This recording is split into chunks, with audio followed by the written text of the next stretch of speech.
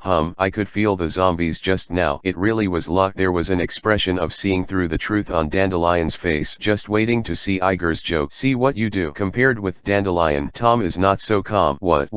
Then Iggy is not sure to be eaten. God, what can I do? Tom was almost crazy, curled up with his head. While he was struggling to save Iger, he was extremely frightened for fear that the invisible ghost would eat him too. Mr. Iger, hearing Dandelion's blow, he also looked at Iger worriedly. On the other hand, the zombies have high morale here. Lord Absalom, kill that kid. The dog-faced zombie screamed and called his family madly. Come on, Lord Absalom, Lord Absalom, Lord Lechater, Lord Lechater. The dog-faced zombie raised its head, and all the zombies, whether it was the one with only one head left on the ground or the one that ran out of Iger's hands completely, shouted in unison. Absalom obviously gave them countless confidence. After all, such a strange ability is more than enough to deal with such a little kid. You bastards! Who is the Lechater? Absalom, who was transparent, roared immediately. It's you, you bastard! Ig shouted loudly and slashed with his iron sword. Thanks to the cheering of this group of zombies, Absalom shouted angrily, and Iger finally found his position. Brush! A terrifying sword light deceived him in an instant, and Absalom only felt that the hairs on his body exploded and he turned sideways, and the sword light that could just cut a Sea King class across the tip of his nose. Kang! A metal voice sounded, and wherever the sword light passed, any trees, stones, ground tombstones, and metal amusement equipment were instantly cut in half. It flew out for a full 20 meters before gradually dissipating. Absalom took a long time to dispel the chill from the tip of his nose, and then he felt his entire back soaked in cold sweat. After cutting the sword, Iger also observed expectantly, wanting to know whether he made the cut or not. After all, Oda has very few descriptions of this fruit, and he doesn't know if even if he cuts off a hand, that hand will become transparent. What's wrong with you? Absalom finally recovered and immediately roared at him from another place.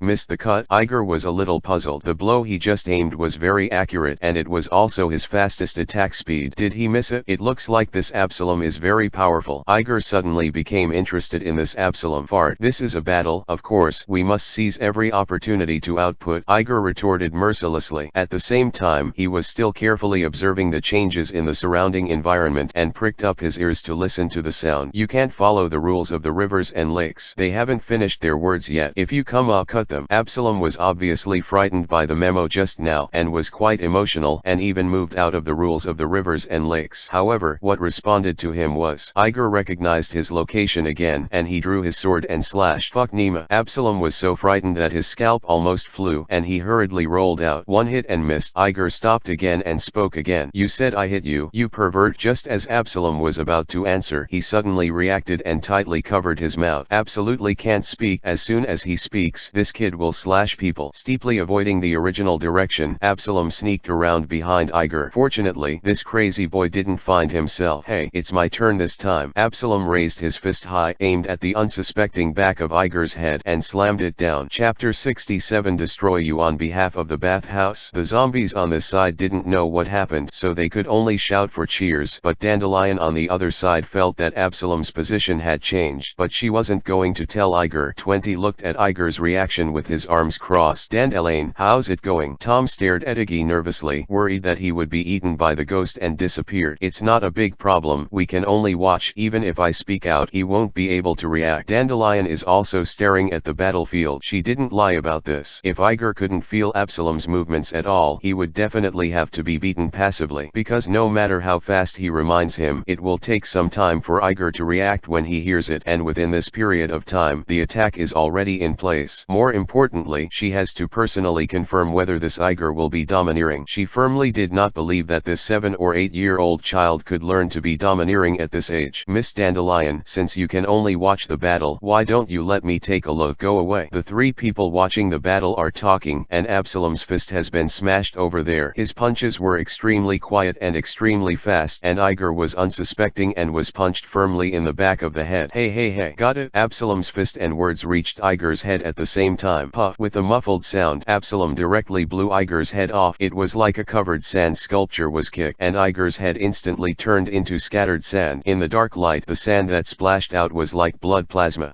Absalom punched down, but felt rather strange. In his expectation, this punch should have felt like hitting the wall, but this blow directly blew his head off. When did you become so strong? Or does this kid actually look fierce but is actually weaker? Hey, you speak so arrogantly, but you only dare to sneak attack from behind. I can't even see you, and you still hit me from behind. Just when Absalom wondered about his strength, Iger's voice rang out. Absalom was shocked and quickly looked down at Iger. I saw that the plasma bone fist that had been scattered away flew back little by little and reformed around and complete little head. Fuck, what the hell are you? Absalom had never seen such a strange ability in his life. Can a blasted brain recover? Who the hell is the ghost? He's a little out of it. Shocked and shocked, Absalom still did not give Iger a chance, made a decisive decision, and immediately changed to another place to hide. It's just that he didn't notice that when he blasted Iggy's head, a cloud of dust fell on him. What the hell? Are you the ghosts? Iger remained calm. He naturally thought that the hand just now had exposed his ability, so he was vaguely sloppy. Bah! Absalom would be even more frightened, and he said in a different way, you are the ghost. How can a human being be recovered from a blow to the head? That's because you didn't know it. Trash. Today, I will destroy you on behalf of the women's bathhouse that you have invaded. Iger continued mercilessly, and at the same time, his fingers moved slightly, controlling the dust on Absalom to gather together. The signal of a piece of dust is very weak, but when tens of thousands of dust gather together at the same time, the superposition of the signal is enough for Iger to feel the location of Absalom from a dozen meters away. It's easy to find you. Iger smiled, and he was already winning. Absalom didn't know that he was hit by such a trick, and still felt that he was extremely safe. At the same time, while thinking about how he could hurt Iger, he made a lot of nonsense. Fuck, I've dealt with countless little brats like you. Saying that, he intends to go around behind Iggy. If the fist doesn't work, I'll have the weapon. He surreptitiously drew his saber, silently the whole time. Dandelion, who was on the side, naturally noticed his movement and laughed contemptuously. This is not to laugh at Absalom, but to laugh at Iger, who is still standing still. Stinky brat, are you revealing your stuff? I see how long your luck can last. Still no response. Wait for him to use domineering and you will be useless. See what you do when the time comes. Don't you have to rely on me to save you. At that time, I will make you kneel down and admit your mistake and apologize to our king. Dandelion has already determined that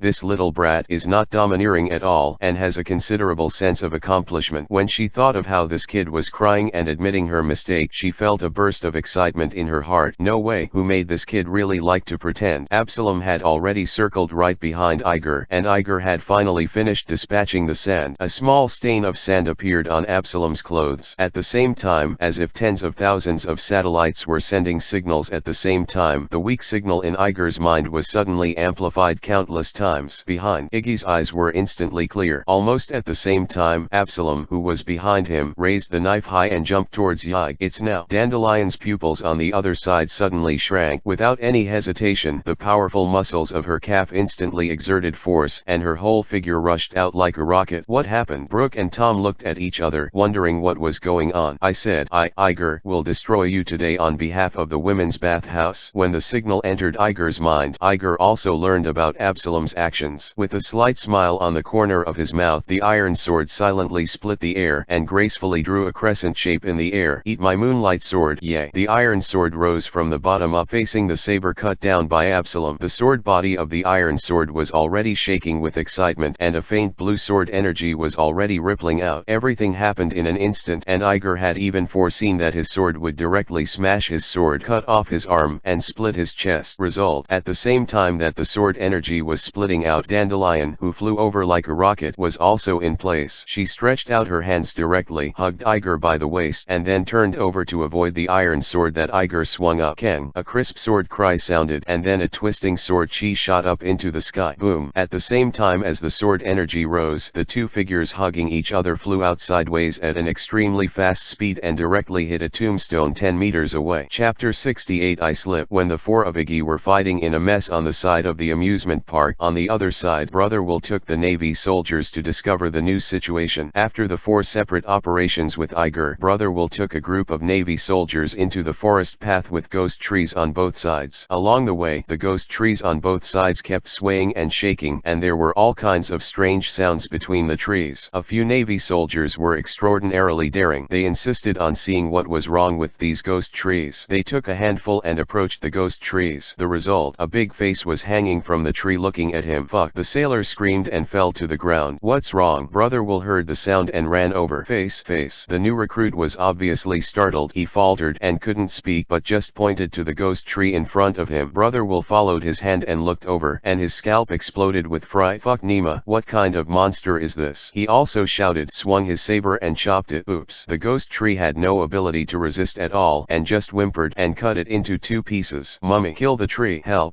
don't kill me. After the first ghost tree fell down, one after another, shouts sounded one after another. Only then did Brother Will and the Navy soldiers discover that in the whole forest, all the trees were alive. It seems that this ghost island has something to check. Brother Will looked thoughtfully at the faces sewn into the trees. Then, holding the knife, he walked to a tree, and the cold blade was on the tree's face. I ask you, and you answer honestly, what's the matter with your face? He asked fiercely. Big brother, don't kill me. Although the tree was alive, it couldn't move at all. He could only stretch out its branches to cover his eyes and begged for mercy. Be honest. Answer my question obediently, and I won't kill you. Brother Will had a scar on his face, and with his hideous expression, he looked particularly scary, and the ghost tree was so frightened by him. I said all. The ghost tree promised again and again. It's Hogbark who lives deep in the forest. It's him who sewed some dead faces on us. The face of a dead man? Brother Will frowned, and the knife in his hand moved forward some more. Don't lie to me. If you sew you a face of a dead man, you will be able to move. Yeah. Seeing that the knife was getting closer, the ghost tree monster cried out, rolled his eyes and fainted. Hey, just scare others. Big Brother Will pouted, walked to a tree next to him, put the knife on the knife. You tell me. Yes. Lord Moria brought us back to life, the tree said in a shaky voice. To Morla, Big Brother Will repeated, tightening the knife again. You didn't lie to me. No.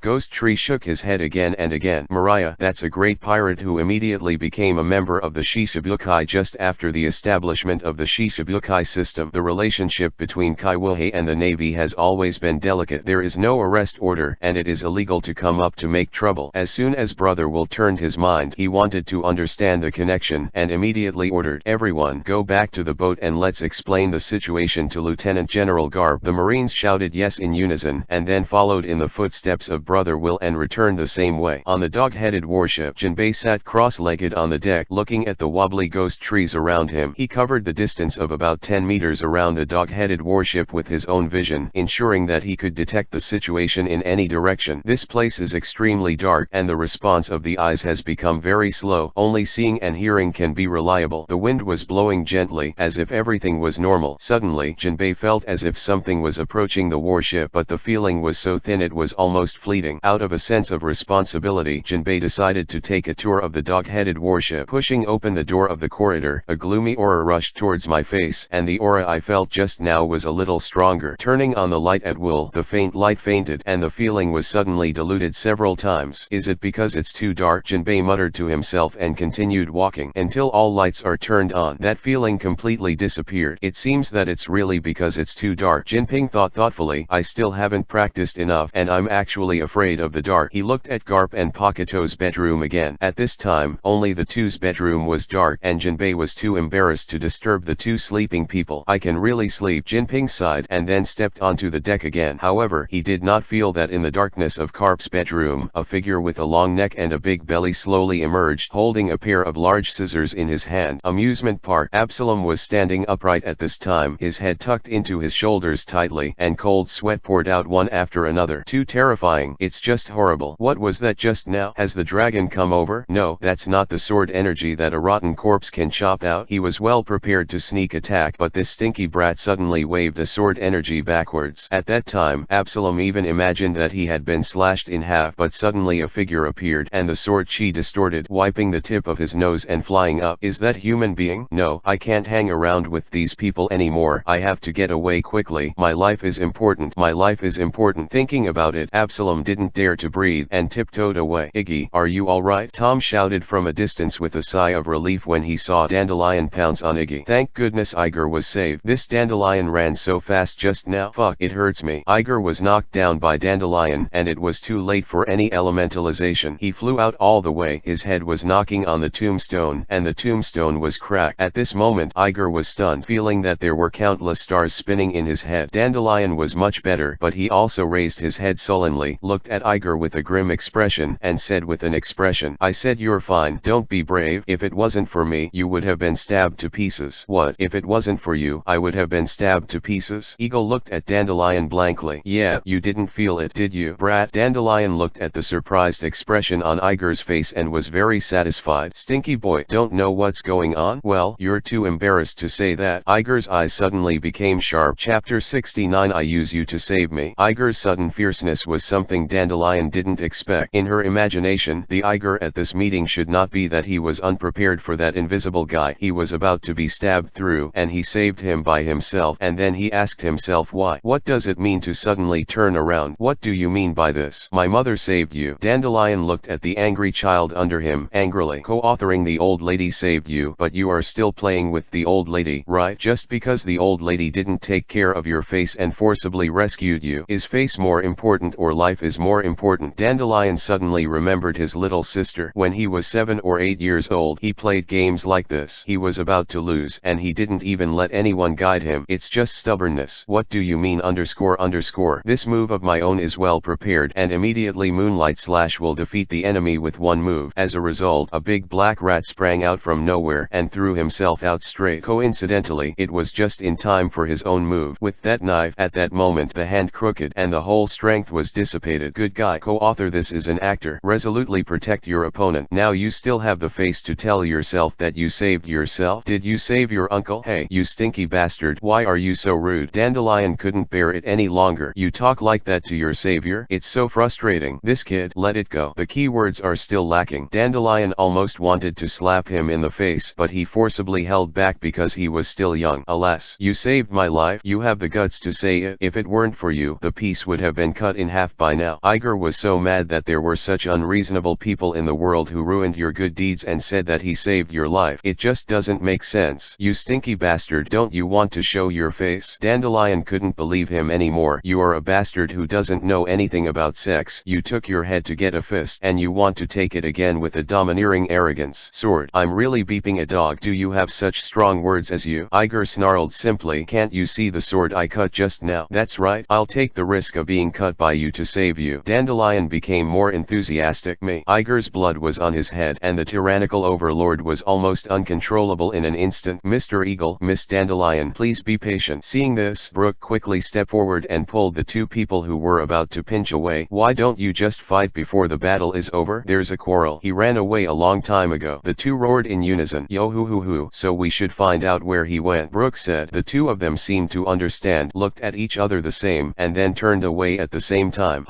Ding, it was detected that the host is very cute with his teammates. Saitama's performance completion degree is +2%. The current completion degree, 17%. Day. Originally, Iger's fire was about to go out, and this system broadcast was simply adding fuel to the fire. Whoa, whoa, whoa, whoa, whoa, whoa. Iger jumped up from the ground in anger, carrying his iron sword and rushing towards the zombies, watching the excitement not far away. Of course, the zombies didn't know that their Lord Absalom had already run away, and they all stared blankly at Iger, who was rushing over. This child, how can you expose your back to the enemy in battle? Lord Absalom, here's your chance, shouted the zombie again. However, a cool breeze blew through everyone's head, but there was no sound. The zombies finally realized that something was wrong. My own Lord Absalom, shouldn't it be? Run away. The zombies shouted the answer together. Immediately afterwards, I saw a petite figure running into the zombie swarm. The sword light flickered, and pieces of stump limbs flew up again. Lord Absalom, you coward, coward, coward, coward. Every coward sound was accompanied by a few arms and a few legs. Absalom in the distance shuddered when he heard the screams of the zombies echoing for a long time behind him. I'm sorry guys, but you won't die. But I will. Respect first. The massacre in the zombie swarm continued, but this time everyone knew that they couldn't escape, so they all cursed Absalom, and then they were happily dismembered. After a while, there were only stumps left in the entire playground, except for a fox zombie. The zombie looked very timid, sitting on the ground, shivering with his back against the tombstone, watching Iger walking slowly. What? We can discuss it. Don't cut me, woo woo woo. Fox zombie sobbed in fear. Iger didn't speak, just raised the iron sword high and stabbed it fiercely. Ah! Fox zombie screamed with closed eyes, but after a while, nothing seemed to be heard. When he opened his eyes, I saw that Iger's iron sword, which had cut through countless zombies, was stuck in front of his crotch. Give you a chance, tell me where your boss might go, and I won't cut you. Iger looked at him condescendingly. This fox zombie seemed a little embarrassed. Huh? It seems that you are very strong. Iger slowly pulled out the iron sword from the ground and held it high. I said that. I said. The fox zombie is obviously frightened. Even if you are busy on the ground, your finger is a road next to it. Just walk straight by this road. You can go to his office. Don't cut me. You're acquainted. Iger put away his iron sword, looked at Dandelion, who was so puffed up, snorted, and left alone. Mr. Iger, wait for us. Seeing Iger, Brooke Brooke walked away, quickly pulled up Dandelion, fixed Tom in his ribs, and ran after him. The fox zombie lay on the ground for a long time until no sound could be heard before it got up from the ground and drove a car to a corner of the playground. Opening the door, getting out of the car, the tail of the fox zombie suddenly turned into 9, each with a head, but picked up the heads of the zombies and put them in the car. Hey fox, it's really yours. The zombies praised the fox with the only head left. Yeah, just a few words and they tricked them into that guy. Don't know how long they can live with that guy. That's a dragon horse, the sword saint of that year. Don't worry, fox zombie laughed sinisterly. I'll take you to watch the battle in a while. Chapter 70 Moonlight Mariah. Along the road that the fox zombie pointed out to them, the four of them walked unimpeded. The surrounding amusement facilities gradually decreased and there were more wild ghost hand trees. The atmosphere gradually broke away from the liveliness just now and returned to a strange silence. However, the atmosphere that should have been quiet has become full of gunpowder because of the two people in the group. Dandelion glanced at Iger and snorted loudly without turning his head. Bah! Iger spat, ignoring her and walking forward on his own. When Dandelion saw Iger like this, he was very dissatisfied, so he quickened his pace and his long legs surpassed Iger. Iger was walking well here and suddenly felt a pair of long legs straddling past him, and he was not happy at that time, and the two legs suddenly accelerated the frequency, surpassing Dandelion again. You kid, are you on purpose? Dandelion's eyes were about to burst with fire. On purpose? No, I just don't want someone's ass dangling in front of me, Iger said very calmly without turning his head. You. Intense shame and anger suddenly flooded Dandelion's heroic face. She blushed and she ran 2 steps under her feet to come to Yig. I'm going to sway in front of you. What's the matter? Looking at the writhing peach close at hand, a trace of obvious disgust flashed on Iger's face and he whispered vulgar. His lower body turned into a touch of quicksand and he moved forward quickly. Yo hoo hoo, Mr. Eagle doesn't want to see it. You can show it to me, Miss Dandelion, Brooke answered in a timely manner. You die for my mother. Dandelion turned his head and threw a hammer. Brooke begged for mercy again and then she suddenly reacted and her sturdy calf suddenly exerted force no less than the speed that rushed to Iger just now and went straight to catch up. Hey, you wait for the two of us. Tom threw himself out of Brooke's body, looked at the two backs in the distance and quickly helped Brooke up, shouting while chasing. Just like that, the four of you chase after me, moving quickly on the road. After an unknown amount of time, Iger, who had already left the three of them some distance away, suddenly stopped. Dandelion, who was following behind, didn't react and was about to slam into it. Iger looked back and with a wave of his hand, a huge sand wall suddenly formed behind him and Dandelion, who had no time to brake, slammed into it with a thud. What are you doing? Dandelion's eyes were full of gold stars and he was about to yell when he got up, but Iger jumped up to cover his mouth. SHH. Iggy gave her a quiet gesture seriously. Tom and Brooke, who had been following behind, also caught up. The two of them looked at Iggy breathlessly and asked, What's the matter, Eagle? Why did you stop? Why else? Dandelion curled his lips in disdain. I'll lose it. Iger glanced at her, ignored her, and said to Brooke and Tom, Do you ever feel as though something has been following us? At the beginning, Iger didn't plan to chase Absalom. After all, that guy didn't have any gold content. He looked at the fox's eyes and knew that he was probably leading him to a powerful guy. This was exactly what Iger wanted, and that's why he walked on without stopping. Sure enough, halfway through, he had a vague feeling that the four of him seemed to be chased by someone. You don't scare me. Tom shuddered suddenly, and suddenly felt countless more eyes in the dark gaps of the surrounding ghost trees. There is indeed something. Hearing Iger's words, Dandelion also looked around and saw that the domineering turned on. There was a vague feeling. She still dares not be vague about things that are related to life. At this time, the four of them had reached the end of the tree-lined path. The direction they came from was a row of ghost trees. In front, from a distance, there was a large yard surrounded by ghost trees, with a tall wooden building in the middle. Obviously there is nothing, but both intuition and knowledge tell her that there seems to be something nearby. Yahuoha. Brooke also smiled lightly. As the king of souls, he felt very sensitive. I seem to feel it too. Something is there. In this environment, Brooke said such words, coupled with his terrifying face. Tom was almost scared and screamed, Don't scare me,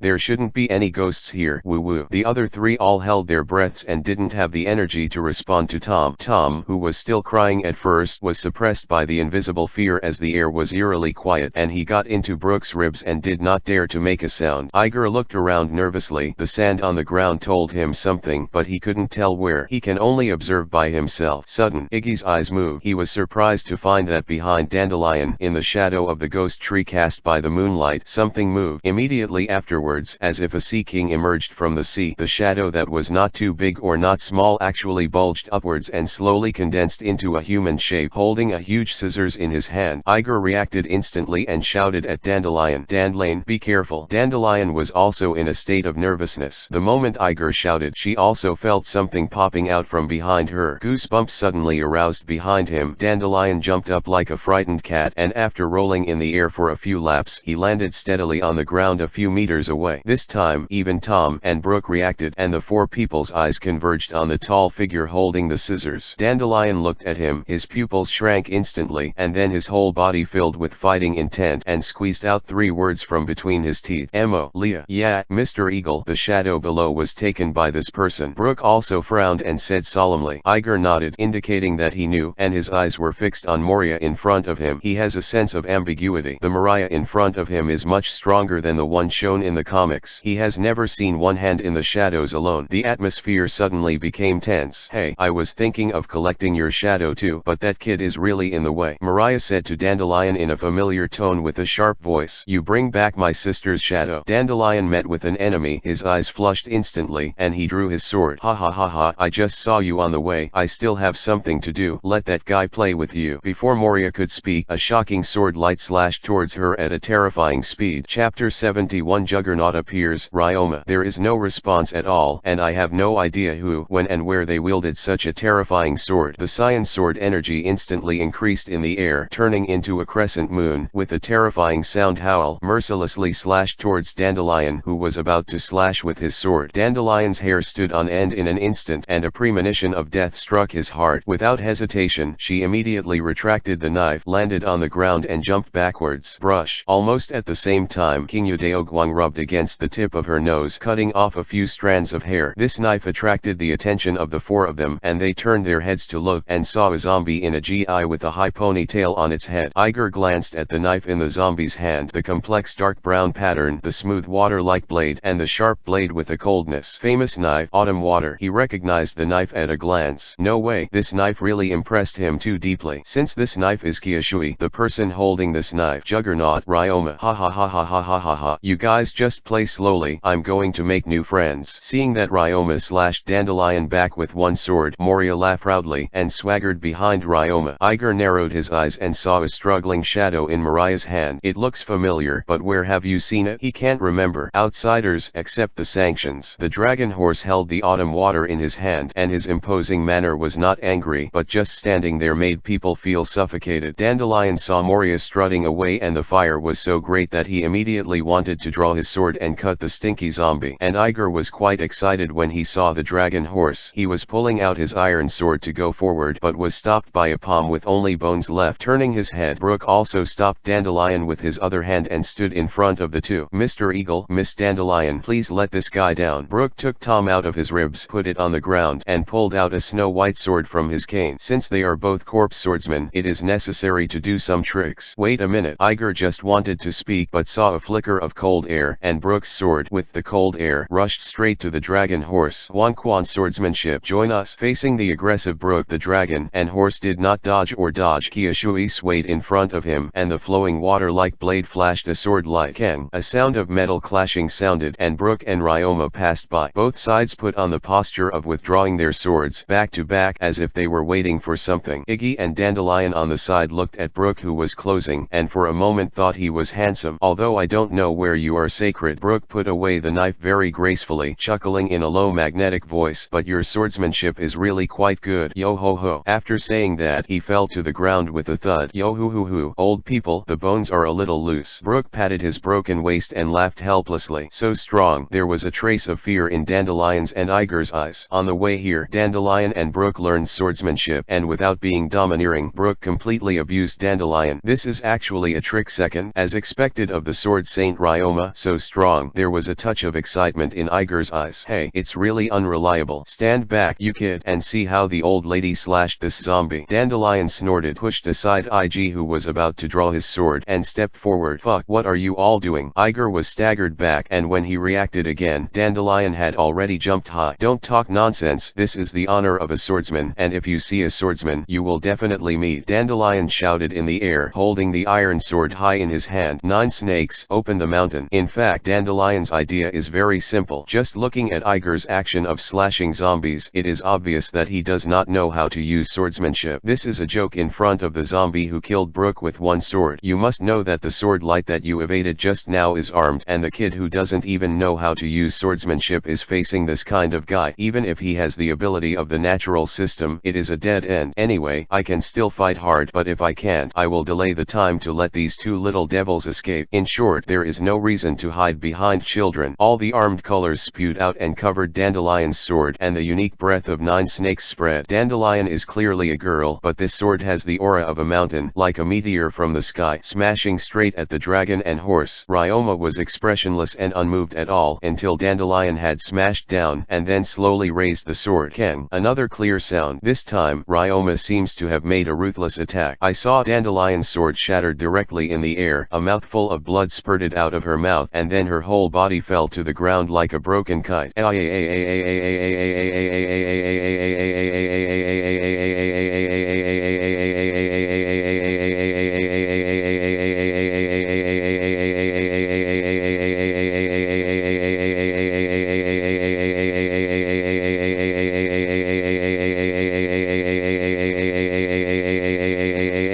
Dandelion. Tom saw this scene. His heart shuddered, screamed, "Isn't this guy a zombie? How can he be so strong? Just relying on you. Do you want to pass through here?" Ryoma's dry vocal cords rubbed, and regardless of the two people who fell behind, he slowly walked towards Iggy and Tom. "Hey, it's not over yet." A light drink stopped Ryoma's footsteps. He turned his head and saw Dandelion stood up with difficulty. His legs were weak, and he had to rely on a sword to stand. With blood hanging from the corners of her mouth, she raised her sword tremblingly and said to Iger, "Little devil, run back and call the people on the boat. This guy is not something we can defeat." "What are you talking about?" Iger didn't know why she came to such a conclusion. However, Iger was a little moved to see how she was still hurting and trying to delay time for herself. "Didn't you cut it clean?" Ryoma muttered, and with a wave of the autumn water in his hand, a cyan crescent-shaped sword light appeared out of thin air, and a terrifying aura also rippled. "Come on!" Dandelion screamed. Before he finished speaking, the cyan sword light with a sharp aura that made the scalp numb slashed straight at Dandelion, and the land along the way was split in half. Ended. Dandelion, holding the knife, closed his eyes. Kang. Brush. After a sound of golden iron, a gust of wind blew her hair away. The expected pain did not appear, but a childish voice sounded in front of her. "I didn't say I couldn't beat him." Chapter 72. This rusty sword beats you. Enough. You. Dandelion looked at the thin figure in front of him that only reached his waist. His blood-stained face was full of shock. "Just now, that zombie cut out that sword energy, right? I clearly saw that sword energy slashed at me. That's a move that you would never dare to take even if you didn't get hurt. This little devil actually caught up with it from behind and blocked it. This is too outrageous." Dandelion suddenly regretted. Why did he close his eyes just now? If he hadn't, he would have been able to see what this kid did just now. As the thought emerged, a trace of shame followed. Maybe he really judged the position of the invisible man just now. Have you really ruined his good deeds? Iger may not have imagined that in the crisis, his tyrannical hand was what made Dandelion believe that he was not just a kid. Iggy, you're amazing." Before Tom understood what was going on, Iggy by his side appeared on the opposite side and rescued Dandelion. "It's so handsome that I'm going to cry him." Tom felt that he had come to admire him. "What are you doing?" Eagle looked back at the dumbfounded Dandelion and pointed at Brunanu on the ground. "Take him to a safe place." Ouch. Dandelion then reacted, pulling Brooke on the ground and withdrawing into the distance. Tom also carefully went around behind the dragon horse, came to Brooke and took out a carton of milk. "Clap la la, yahoo ho ho. Thank you, Mr. Tom, I'm alive again." Brooke was instantly resurrected, turning his head to see Dandelion's body wounded, and then looking at Iger, who was holding an iron sword in front of the dragon horse, and understood something. "Hey, am I really getting old? Mr. Iger's strength is so amazing that he can ignore the technology. Is he sorry for that zombie?" Dandelion didn't speak, just looked at the battlefield with a complicated expression. "You, not bad." Ryoma looked down at Iger and nodded slightly. "You are also very powerful." Iger also nodded in return. The eyes of the two met in the air, as if an electric spark was fired, and as the sparks flashed, the turbulent fighting spirit also emerged. "Lord Ryoma, let's cheer you on." When one person and one zombie confronted each other, the sound of car brakes suddenly sounded in the ghost forest. With a creak, everyone except Ryoma and Iger turned their attention. I saw a fox zombie open the door and got out of the car, and hurriedly took out the heads from the car and placed them neatly on the ground. "It's the foxes," cried Tom. However, Brooke Brooke and Dandelion grabbed another important point with solemn expressions. Ryoma, is that the dragon horse? The fox zombie quickly placed the head of the zombie and shouted to IG. Boy, just wait to die. This is the legendary Lord Longma. You are lucky enough to die under his sword. Yes, wait to die, kid. Lord Ryoma cut him down. Lord Ryoma. Zombies cheered Ryoma one after another. Huh? Who is Ryoma? Tom was a little curious. He turned his head to look at Brooke and Dandelion, but found that the two looked very complicated. It's really not wrong to lose to him. That's the strongest swordsman who has killed a dragon in the legend, Brooke said. But since I know that he is Ryoma, I don't know if that kid can do it. Dandelion's confidence in Iger just now disappeared with the name Ryoma. The world, the strongest swordsman, beheaded the dragon. Tom stammered in fright at these great titles and looked at Iggy with worry in his eyes. Iggy, can you beat him? Compared with the noise of the spectators, the two people on the battlefield were as calm as water, with waves of turbulent fighting intent like surging sea water rippling in the air one after another. As they say, my name is Ryoma. Ryoma is indeed a swordsman from hundreds of years ago, and his approach is quite old-fashioned. My name is Iger. Iger also felt the attention from Ryoma and said sternly, my sword, called Chiu Shui, is the world's top 12 swordsman, and I will fight with you in the name of Chiu Shui. The dragon horse slowly raised the autumn water in his hand, and the knife light was flowing like the autumn lake light. This one of mine, called the rusty sword, is the sword I got from the gate of another world. I will use its name to duel with you. Iger also imitated Ryoma and reported the name of his sword. Rusty sword. Ryoma looked at Ignatius' iron sword, which was all rusted, and his tone was full of doubts. Do you want to use a rusted sword? Don't look at him like this. He is not inferior to your autumn water. Just this rusty sword is enough to defeat you, Iger said lightly. That's very good. Longman nodded lightly and opened his stance. Dragon slaying sword technique. Join us. Supreme swordsmanship. Join in. The two looked at each other. Their eyes flashed brightly, and their whole body burst out. At the same time, on the dog-headed warship, Jinping was doing it cross-legged on the deck. Watching from a distance, a group of men and horses approaching neatly suddenly stood up and stared nervously. When the group of people got closer and closer, and Big Brother Will's face was revealed, Jinbei put down his guard and lowered the boat ladder to meet them. Will-kun, have you finished your exploration? Jinbei asked, looking at the sweaty Navy soldiers. Oh, no. Big Brother Will shook his head and sighed again. This ghost island is actually a pirate ship under the king's Kaiwuhei. Well, is that actually the case? The king is on the ship of Kaiwuhei, so aren't Iger-kun and the others very dangerous? Jinping thought of Iger's safety subconsciously. Hey, no matter how fierce Iger is, he probably isn't a match for Shichibukai now. Brother Will said, so we hurried back and came to Lieutenant General Garp for help. Jinping nodded. Will's decision made sense. Now, when Iger is not sure whether Iger is safe, it is the most reliable decision to return to the base camp to find Lieutenant General Garp to disembark. He turned sideways, opened the hatch for the Navy soldiers, and said, come in. Kappa-kun hasn't woken up yet. Brother Will didn't talk nonsense, and followed Jinbei in. Bang bang bang, bang bang bang. In the dim light, two strong men stood in front of Garp's door. They had knocked several times, but there was no response at all. The two looked at each other and nodded. 1, 2, 3. The two of them slammed open Garp's door together. Lieutenant General Garp. Brother Will hurried to Garp's side while Jinbei turned on the light at the door. What the hell? Where's Lieutenant General Garp's shadow? Chapter 73 Supreme Swordsmanship vs Dragon Slaying Swordsmanship. What's wrong with Capcom? Jinbei was shocked when he heard Big Brother Will's cry and hurriedly came over to observe the situation. I saw Garp, who was wearing a Navy Justice cape, lying on the table at this time. The light on the roof was on, making the light hit Garp's sturdy body a little obliquely. However, the strange thing is that there is no shadow on the desktop that is blocked by Garp. Jinbei put his palm next to Garp's body in disbelief, and an astonishing scene appeared. Garp's body was clearly blocked between the light and his hand, which meant that there should be no shadow of Shaipen's palm on the table at all. But at this moment, the shadow of a webbed palm is clearly visible on the table. Jinping looked stunned, not knowing what was going on in the scene in front of him. He obviously didn't see anyone, so how could Lieutenant General Garp lose his shadow? Is it that time? Jinbei couldn't help but think of the obscure aura he felt when Iger and the others just got off the ship. I turned on all the lights myself and only took care of Garp's sleep, so I didn't go into the house to check. As a result, this place was actually taken advantage of. The ability of this Kaiwuhei is really not to be underestimated. Jinpei, what the hell is going on? Brother Will looked at Jinping with a serious expression, with a hint of questioning in his tone. Of course, he knows Jinpei's position and also knows Jinpei's personality, but there is always some inexplicable relationship between the Navy and the pirates. Oh, I'm dereliction of duty. Just now. Jinping sighed in remorse and told Brother Will what happened just now. Well, you mean you didn't even find that guy? Brother Will's expression became more and more solemn. I'm afraid the enemy this time is very tricky. Jinbe looked at Garp, who was sleeping, and clenched his fists. Since it's a dereliction of duty, then let me get back the shadow of Garp-kun. After speaking, he turned around and prepared to disembark. Wait a minute. Brother Will stopped him and said righteously, just continue to help us look after the ship. Since it's our Navy's business, let our Navy take care of it. Okay, I won't be dereliction of duty again this time. Jinping turned his head and understood what Brother Will meant. It was already very cheap to let the pirates come to watch their warships, and it would be too unreasonable to let the pirates rescue their lieutenant generals. Thinking of this, he no longer struggled and clasped his fists to promise. Well, the Navy soldiers obeyed the order, and I wished little Iger a helping hand. Brother Will waved his arm, greeted a group of Navy soldiers, and walked out of the boat in a mighty manner. On the other side, the Island of Terror. Just this rusty sword, it's enough to defeat you, Iger said in a tender voice. For some reason, the three of Dandelion on the side felt strangely domineering when they heard his voice. Ha ha ha ha ha ha ha ha ha ha ha ha. What did he say? This kid wants to defeat Lord Ryoma with a rusty sword? Your brain is broken. Compared with the three of Dandelion, the zombie heads on the other side burst out with crazy laughter. Who is Ryoma? The man who was called the strongest swordsman in the world 500 years ago. He even killed a legendary dragon with a human body. Even if it's just a corpse now, it's a boundless existence. Looking at the sword in his hand, it was the national treasure of Wano that Mr. Moria risked his life to steal from Wano. Big sharp knife. Autumn water. Look at that kid again, 7 or 8 years old, with thin arms and thin legs, holding a rusted iron sword. That's it. Does he fit too? The stinky brat doesn't surrender quickly. Do you know who is in front of you? You are 500 years too early to defeat Lord Ryoma. Lord Ryoma slashed him with a knife. Zombie heads are enthusiastic, and Ryoma is the idol of their group of zombies. In the entire zombie world, if there is anything that can be stronger than Ryoma, it can only be that guy Oz. It's a pity that the goods have not been resurrected at all. Therefore, Lord Ryoma is the well-deserved king of zombies. In the face of the clamor of the zombies, Iger and Ryoma did choose to ignore it. This is a kind of respect for the opponent. At this moment, in the eyes of the two, there is only the other. Boom! The surging fighting spirit surged in the air, and the four eyes were facing each other as if the light of lightning flashed in the air. Iger stared at Ryoma's every move closely, sweat dripping from his hands holding the iron sword. Perfect, no flaws. After training in swordsmanship, when holding a sword in his hand, Iger's first reaction was to look for the enemy's flaws. Whether it is posture, action, state, or even a change in his eyes, it can be an opportunity for him to attack. However, this dragon horse, even if Iger uses the iron sword in his hand to sense, there is no flaw at all. Even if the whole body is rotten, it is as stable as a rock, and it truly does not move like a mountain. As expected of the strongest swordsman in the world, a word of admiration quietly emerged in Yi Ji's heart. It was this fleeting thought that made Iger concentrate on his eyes full of fighting intent, and there was a momentary fluctuation, and this moment of fluctuation made the surging fighting spirit that he released in the air slightly weaken. It was this point that made the dragon horse seem to smell a bloody shark and burst into flames in an instant. Originally, the fighting spirit that was just like a mist in the air exploded instantly. It was burning like a flame. Iger just felt that a sun suddenly exploded in front of him, and then the skin of his whole body felt the pain of the knife. Countless terrifying sword intents erupted from the dragon horse and turned into a huge invisible dragon claw, shrouding Iger in it. In the next second, a glint of light flashed in Longma's empty eyes, and then his figure disappeared in place. At the same moment, Iger's pupils shrank instantly, and the iron sword in his hand directly blocked the empty air in front of him. Kang! In an instant, the crisp metal collision sound resounded throughout the open space, and everyone watching the battle, all their jaws dropped in shock at this moment. Everyone only saw the figure of Ryoma after hearing the voice, including Eagle. Feeling the huge force in his hand, Iger's eyes climbed with a hint of horror. Is this Ryoma, the world's #1 swordsman? Just a little fluctuation of mind can become an opportunity for him to attack. Fast, precise, and ruthless. So strong. However, that's why I want to beat you even more. The iron sword in his hand seemed to feel Iger's mind, and it buzzed excitedly. Chapter 74 Sky Dragon /vs Moonlight Sword. Come on, Lord Ryoma. Cut that kid. Wait to die, kid. The zombie heads on the side seized the first mover when they saw Ryoma start, and suppressed Iger strongly. They were so excited that they all shouted and cheered like crazy. On the other hand, the three Dandelion were sweating for Iger. In the end, he is a 7 or 8-year-old child. Compared with the legendary Ryoma of the swordsman world, it is still a lot worse. Come on.